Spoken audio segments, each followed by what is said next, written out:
There are times during grief when expectations or judgments upon you can bring up feelings of shame.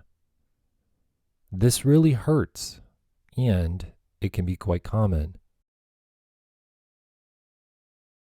What I've learned over the years is that for some odd reason, this shame that's felt for grieving a loved one is even more common for pet owners. Or as today's guest, Coleen Ellis, says, pet parents.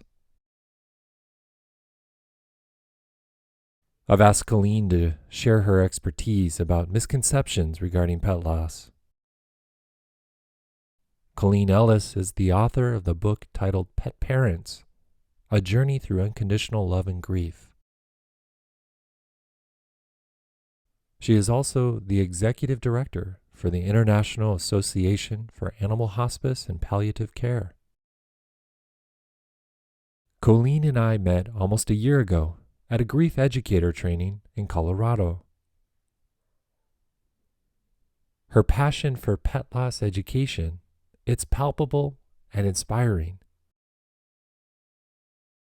As if being an author and an executive director isn't enough, she's also the founder of Two Hearts Pet Loss Center, where her passion for education is shared in multiple formats.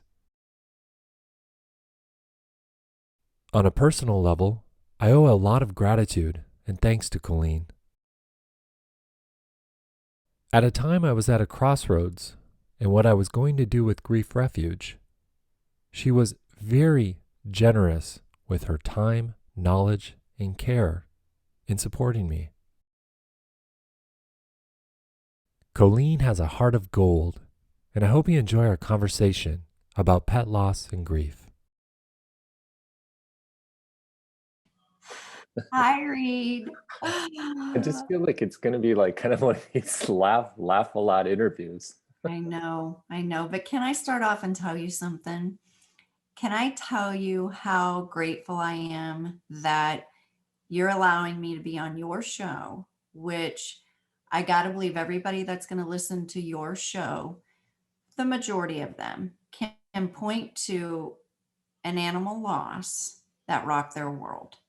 And you and I, we met at Dr. Wolfeld's, and I still am fascinated by people who begin their grief journey and can point back to an animal that was maybe a first loss that they remember.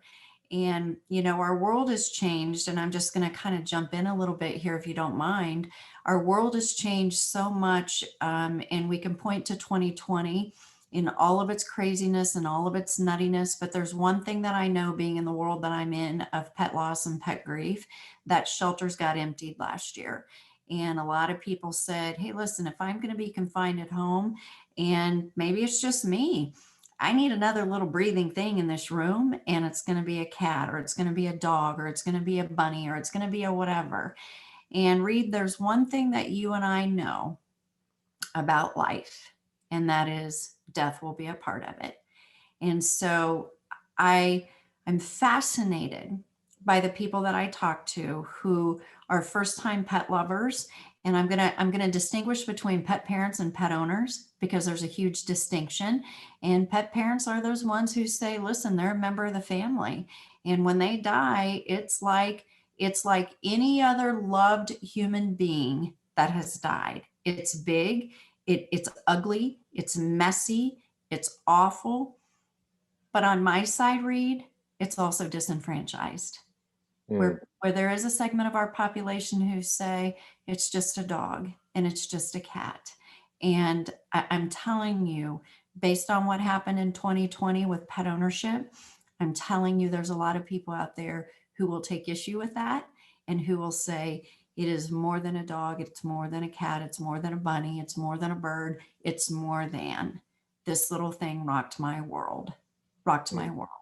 And so for my gratitude to you for saying, hey, let's talk about this, let's bring it to the forefront, let's allow people the opportunity and the permission to say this is another big loss.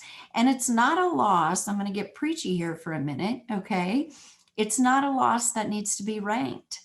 It doesn't need to be lesser than because your mom died or your brother died or an aunt died or whatever the case may be. It's just another loss. Treat it like that and allow yourself the permission to do what you need to do with it, just like you would do it with any other loss.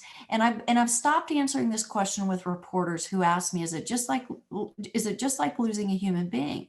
I say, listen, I could talk about 4 human beings in my world that have died, and all of those losses are different because I had different relationships with them, right?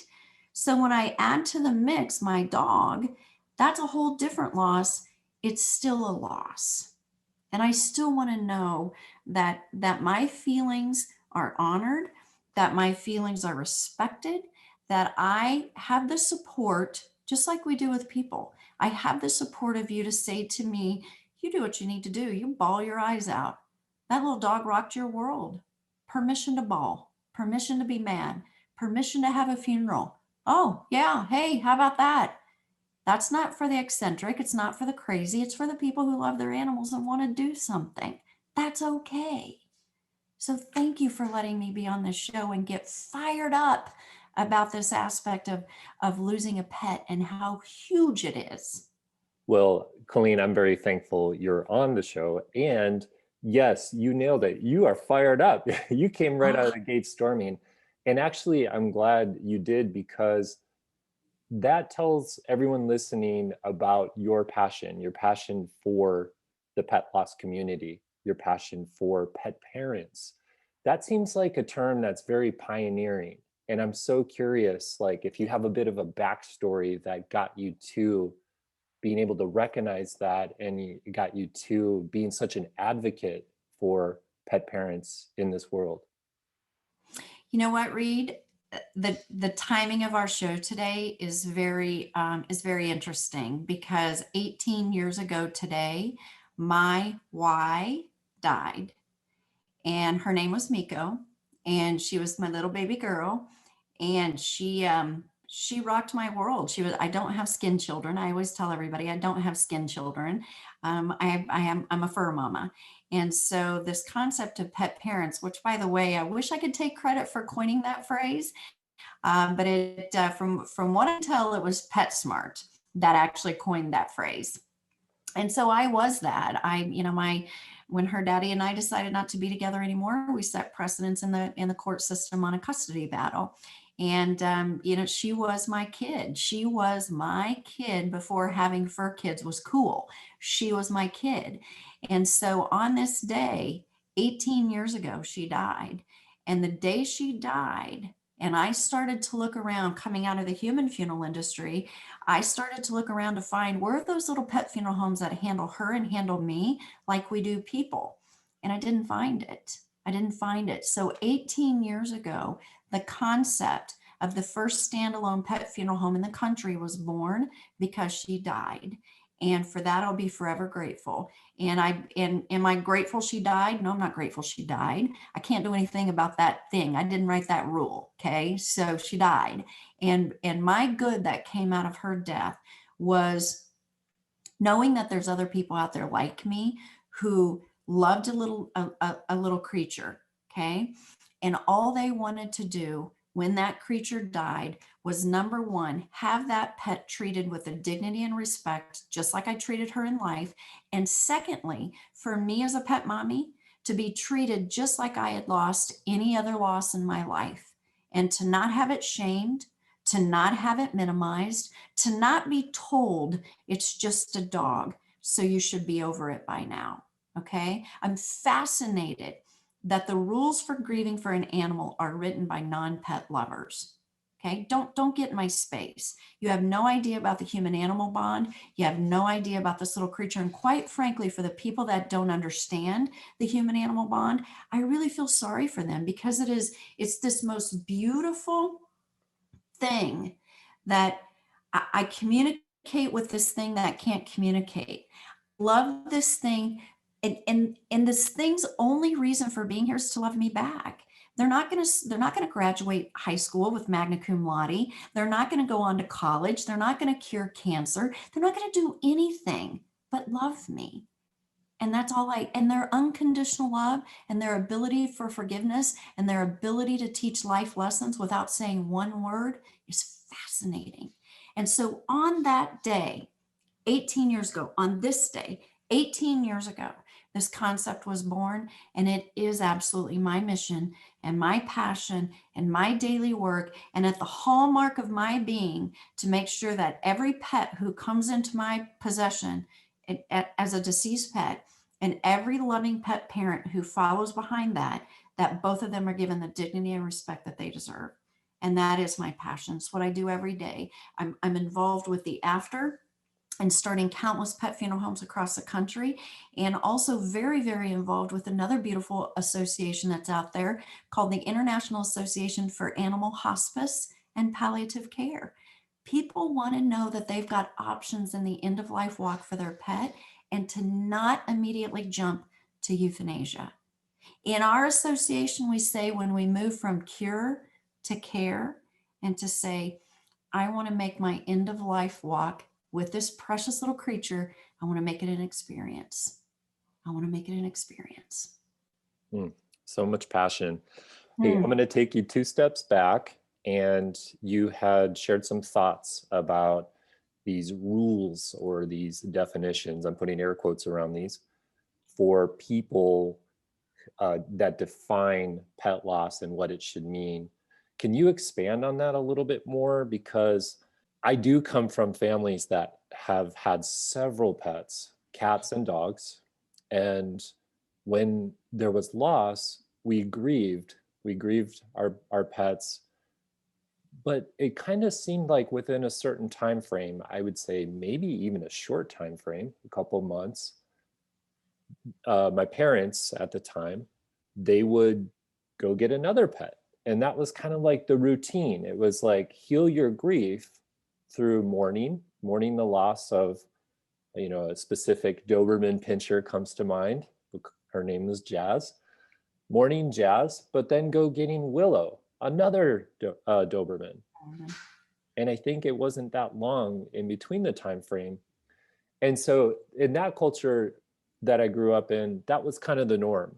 Let's heal our grief through getting another pet.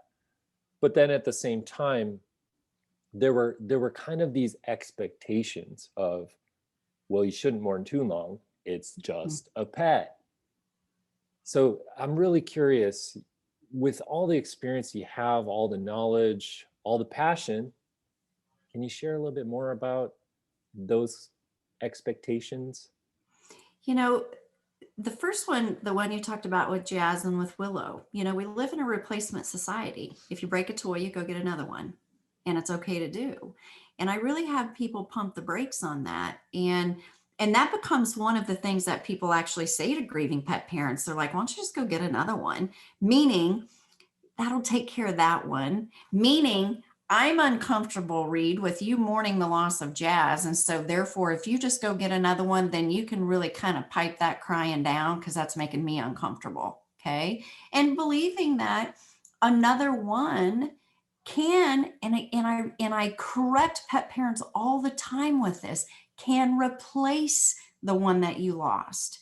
Pet parents say to me all the time, I just don't think he can ever be replaced. And here's what I say to them.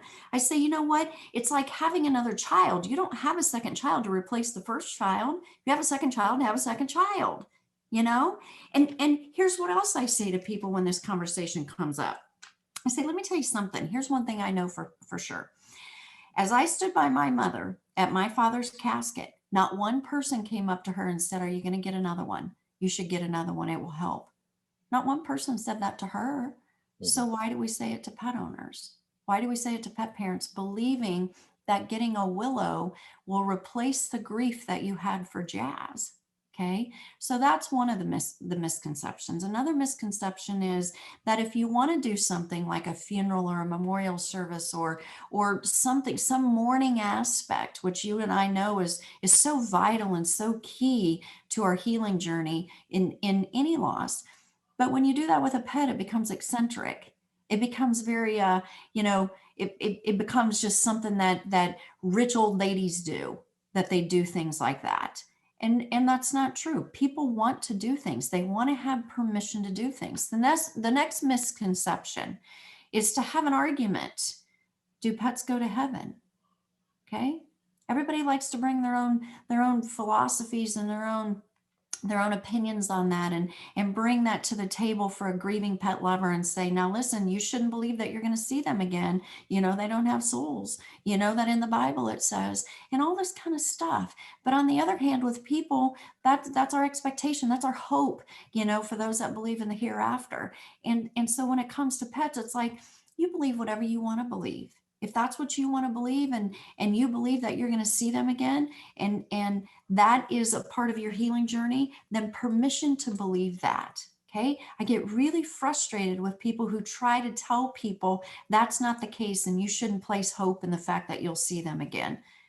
Pipe that down. Pipe that down. That's not helping me. It's not a part of my healthy journey. It's not even being kind to say that to me when I want to believe that. Okay. The last one is that there's a time frame that should happen, that you should be over it quicker because it's not as big and as meaningful of a relationship. I mean, after all, you only had Jazz for what, 12 years, maybe 10. 10. So there you go. It shouldn't be that big of a deal. She shouldn't have made that big of an impact over you in 10 years. So your grief shouldn't last that long. And that's a huge misconception. Animals can rock our world in a very, very short amount of time. And you know what I'm telling you? They know things, and they have behavior traits that I think only people can aspire to have. Mm. Thank you So for it's that. the part of the grief journey for a pet lover is just give them space, give them Mhm. sacred space to tell you the story about getting them out of a shelter in their funny little go funny ear, and how at the end of the day they were the only thing that stood by them during a bout of cancer, during a divorce, during a whatever. Animals are there. They're always there, and they have such an amazing lesson for us in this concept of just being. They're just priceless at that. They can just be and be okay with that. That's beautifully said. Coleen, I've heard you speak too about stories and examples of pet parents at the time of saying goodbye to their loved one. They have sought permission to seek some unusual or uncommon rituals or experiences. And you got me thinking when you were sharing more about the misconceptions. My thought was, do you find that a lot of pet parents that you work with, do they express perhaps shame or deeper, more painful feelings because they want to honor their pet so much, but we have these misconceptions in our country, in America and stuff? So It, curious. it's not shame, it's fear. It's the Fear. fear of being shamed. And Ah, so it becomes, they whisper. They whisper things like, I hope I see him in heaven. Because what if somebody's standing around who believes that that's not right? And so it's the fear of being shamed, of saying, pets don't go to heaven. They want to do something. And so they whisper, is it weird to have a funeral? For fear of being shamed, that they're going to be told that's eccentric and only the weird people do that. And so it's the fear of being shamed that holds people back from fully honoring the story and honoring the journey and doing whatever they need to do, whatever grief emotion they have. It's the fear of being shamed for those things, because and here's the deal. I know why it happens, Reed. I know why it happens. 30% of our population does not have a pet. Okay, 70% does. So if I line up 10 people and I tell them my dog died, I'm going to run across one of those three, the 30%. I'm going to run across one of them who are going to look at me and go, you going to get another? Or they're going to look at me and go, so what's your point? Or they're going to look at me and say, so, or they're going to look at me and say, well, that's not as big as humans. You know that when they die. And so I run the risk of finding the one of the three. And so since I don't know who the three are, then I'm just going to whisper, and I'm going to go home and I'm going to crawl into my corner and I'm going to just retreat, and I'm going to say, so I don't get shamed.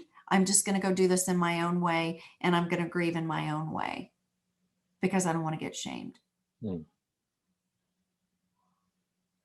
And that's fearful for people. Now you've got a group of people like me who says, you know what, if you want to shame me for that, I'm going to shame you right back and say, I'm sorry for you that you don't understand the human animal bond, because it is a beautiful, beautiful bond that has so many lessons and has so many memories attached to it.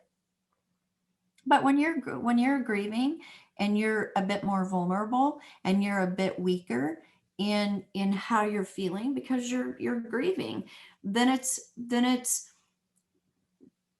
it will become a part of, that you can take, that you'll get that shame, and that people will bring that at you and trying to make you feel better, and trying to say it's just a dog, you did everything for him. You did everything for him, or you gave him a longer life than anybody would have, or you should have put him to sleep 6 months ago, and look, you gave him 6 more months of life. Well, if you believe that makes me feel better, that it doesn't. That's just dumb. Don't say that to me. Don't say that to me. To me, that sounds like there are some commonalities as far as some of the things that can be said to pet parents, similar to a human who's experienced another death-related loss of a human, where the words can be hurtful. And I'm curious, shifting gears a little bit, I'm curious if there's other commonalities. And we've covered some of the misconceptions about pet-related loss, but I'm curious if you see in death-related loss with humans and death-related loss with pets, do you see some things that cross paths between the two? I think it's the permission to say, however you cope with the loss of a human being, permission to use those same coping mechanisms in the loss of a pet. They shouldn't be different. And if journaling is what you do, then journal. If lighting a candle at a certain time of day, then do that. If having a service it helps you in your morning journey, which everybody should have a ritual, then do that thing. Whatever it is, do that thing. Those are the commonalities. And it's really probably taking the words human loss and pet loss and taking human and pet out of it and saying, how do you handle loss? What do you do with loss? What do you want to do? Because some people say, I grew up in a house where big boys don't cry. And we were told big boys don't cry. And we were told, crying is a sign of weakness. And so I was never allowed to do that. And so really the reframing on that for me, Reed, is to say to somebody, how would you like to demonstrate your grief? What would be most healthy for you? And what would make you feel better? And I really encourage them to focus on their heart and not their head. And when I start to hear, well, I probably think, or I guess my head says, I always tell them, get your head out of the way. I want to hear from your heart for a minute. How's your heart right now? Where's your heart feeling right now? What does your heart want to do right now? My heart wants to scream and pound the wall. Beautiful. Scream and pound the wall. Permission to do that. I can't tell you how many times a day I say the word permission to do that. You do that. I'm not going to talk you out of any of it. Mm-hmm. That's very validating. And that's the biggest word, Reed. I just want to validate where you're at. If it's guilt, now I want you to think about my world for a minute, okay? Because guilt is pretty big, and it's because I can make a call on putting that pet to sleep, putting them to peace, as I like to say, and I can make a call that can happen. And so there's the guilt of the fact that I was the one who caused them to die because I had that done to them, and that makes me feel guilty. Permission to feel guilty. I'm not going to talk you out of it. Yeah. You're touching on something that, at least in this thick skull sitting on top of my shoulders, tends to think more common than not, the anticipated death of a pet is a little bit more visible, or a little bit more, for lack of a better word, predictable than perhaps human related loss. And I don't really know why I think that. Maybe it's just because of the experience I've had, growing up in a household of several pets. But you touched on the guilt aspect. I'm curious, what kind of things do you say to people who are in that space where they're recognizing that it may be time to make that call? How do you support pet parents in that situation? I want to unpack a little bit of what you said. And, of everybody that's listening to your podcast, I'm kind of curious of the pet parents who do what I do. And when I get a pet, when I get a new little baby love in my house, the first thing that I do is I do some quick math. And I think, okay, I'm 55 years old. I just got a new little puppy. She's a year old already. I'm gonna make that little thing live to 18 years old, 19 years old, 20 years old. She's gonna live to 20. Okay, and I'm gonna be 75. Good. I don't have to deal with it for until I'm 75. So you do some quick math because you know what's gonna happen during your lifetime. Okay, so that's the first thing that already kind of puts us on edge is we've done some math and we know, the 12-year-old cat, that's old for them. If you've got a 17-year-old dog, I'm on borrowed time right now. Okay. So we know the realities of that. We know the realities. But what I find with pet parents who are walking that end of life journey and are faced with making a decision, and the decision goes either way, Reed. The decision, especially with my hospice and palliative care veterinarians, the decision and the conversations starts like this. How do you see the end? Okay. How do you see it? Because we can predict our end if we choose to. How do you see the end? Well, I know I don't want him to suffer. I know he's got this disease and I know what it's going to look like at the end. And so before it gets, as some of my veterinarians say, I'd rather be a day early than a day late. And so before it gets to a point that all quality of his life and of living has gone, I'm going to help him. And I'm fascinated by how many people I talk to who say, man, I tell you what, if I could make a call for euthanasia for myself or my dying father who's, just in pain constantly at the hospital and who's got this terminal illness that's just ugly, man, I'd make the call. I'd make the call, right? Mm-hmm. And so the conversation of how do I see the end can be, I don't want those things to happen. And so help me before it happens. Or the decision can be, listen, he's just an old guy. Okay. He's just a little old guy. There really seriously is nothing wrong with him. And age is not a terminal diagnosis. And so he's just a little old guy. I just want him to get to natural death. I want him to die on his own. Okay. Well, then the conversation is, do you work? Are you out of the house? Should it happen when you're not there? Are you okay with that? Because what I envision is it's going to be this beautiful evening and the fireplace will be going and the sun will be shining in and maybe I have an adult beverage and all of a sudden he's in my arms and he takes a last breath and it's just beautiful. Well, that's not reality. That's not reality. If that's what you want, then schedule that because you can schedule that. Okay. And so it's really having, as I always tell pet parents, we're going to take some emotion out of this conversation and we're going to talk logically. The last little dog of mine that I put to peace, it was around our schedule. And as much as people say, well, that's kind of yucky to make it be a convenience for your schedule. And I said, it wasn't convenience for our schedule. It was the fact that we were getting ready to be out of town for 2 weeks. And the thought of him dying and we weren't there was worse than us helping him before we left.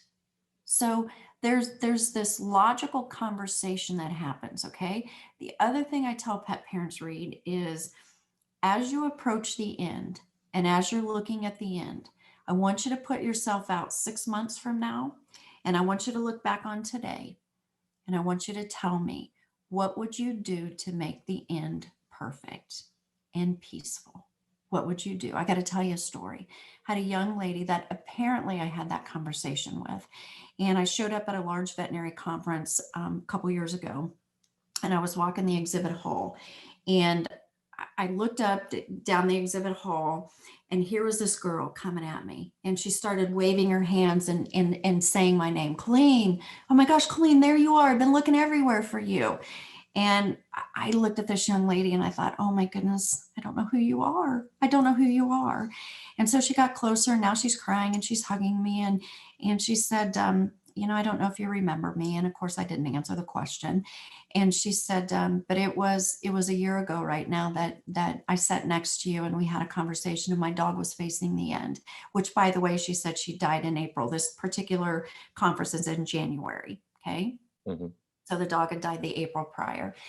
And she said, as we were really getting to the end, I kept thinking about what you had said to me about going out 6 months and thinking about the perfect ending, the one that I could look up and say, there's not one thing I wish I'd have done different.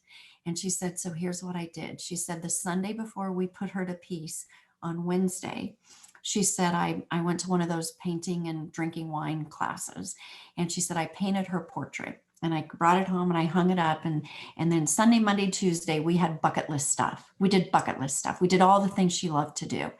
And when Wednesday came, she went out into her driveway and she took sidewalk chalk and she made a rainbow. Our big story in the pet loss world is Rainbow Bridge. And she made a rainbow.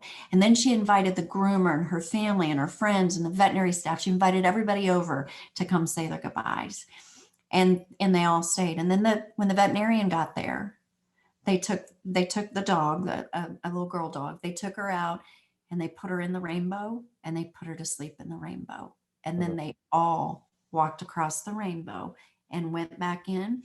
And she had the dog lying in state for the next 2 days, where she had her quiet and private time in the words of our colleague, Dr. Alan Wolfelt, where she had that time to back up and say hello as she prepared to say goodbye.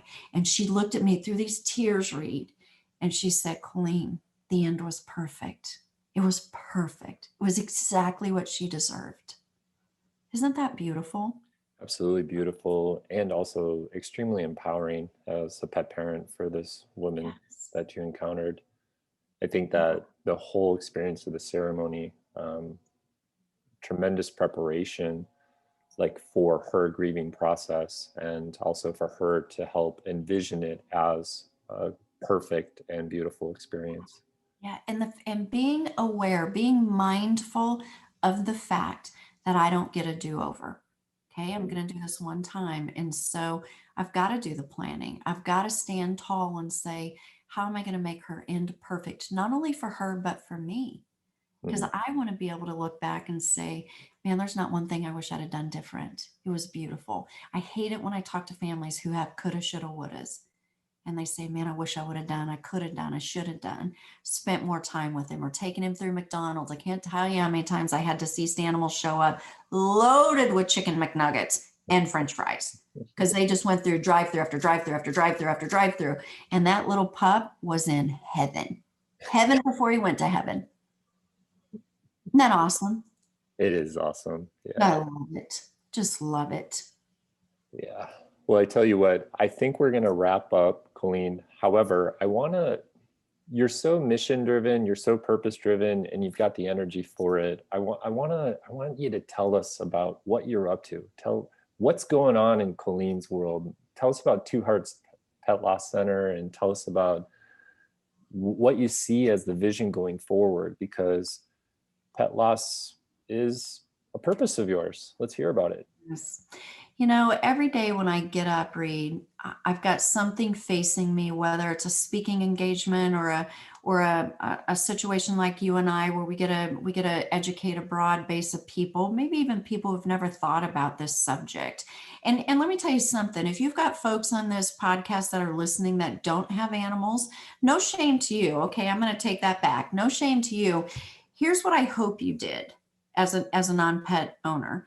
What I hope you did is I hope you listened close to what Reed and I talked about today, so that you can take this to what I'm going to assume you have in your circle, which is a pet lover. And I want you to take this information to them. So I hope you listened really close today. But I want to get up. I want to know that I've affected somebody in a very positive way through a journey, a pet loss journey, or even through an educational component. And so I do a lot of speaking. I do a lot of shows like this. As we get off here today, I'm running right to, and I say running, meaning my finger will move to the next link on my computer, and I'm speaking at a conference. And then I'm working on another book. I've got one book out there, Pet Parents, A Journey Through Unconditional Love and Grief. My first book, and I'm proud of it. I'm very proud of it. I'm working on the next one, which beta title is Everything I Learned in Life I Learned from My Dog.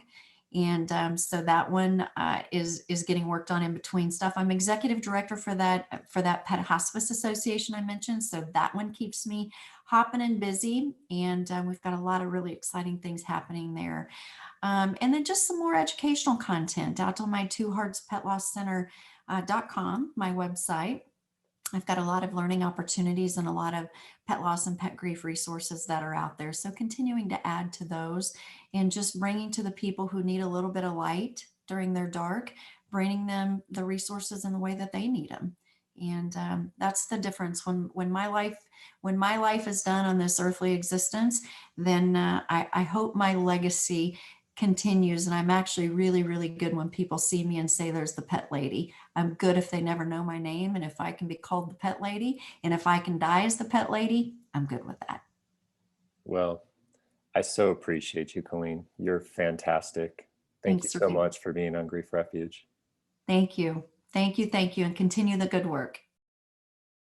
Many thanks to Coleen for sharing her experience, thoughts, and passion today. And many thanks to you for listening. If you're a pet parent struggling with the loss of your special one, or you know someone who is, please reach out to Coleen at twoheartspetlosscenter.com. And also a special thank you to Miko. Without you, Miko, Coleen's life and purpose would likely be very different from what it is now. I so appreciate your listenership, and please know that your comments and feedback are always welcome and appreciated.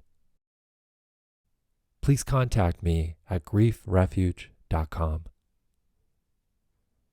Until next time, take great care, keep honoring your grief journey, and talk to you soon.